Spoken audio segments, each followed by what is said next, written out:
Hello guys, Andrew here. Welcome back to Drew Tutorial. And in this video, I'm going to show you how to connect your Google Drive to Claude. Once you're inside Claude, click your account on the lower left hand side, go to settings, and from here, click on connectors on the lower left. Click on browse connectors and scroll down under the web section until you find Google Drive. Click on that and you'll be able to use Google Drive here, but you need to have the pro version of Claude to be able to use connectors. So you want to ensure that you register.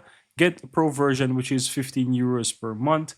And once you have that, you can connect any connectors that you wish. Now, you maybe wonder, after I connect this, how do I actually use it? You can manipulate this and use this in Claude. So let's say you want to ask it something to find a specific file. You can go ahead and you can click search by search and tools. Click on that, go to add connectors, and you'll be able to add the connector there. As you can see, it says pro, but once you go ahead and add those connectors, you can select the connector and just basically use Claude to search it or to do whatever you want with the power of AI. And that's it, guys. Very easy and very simple.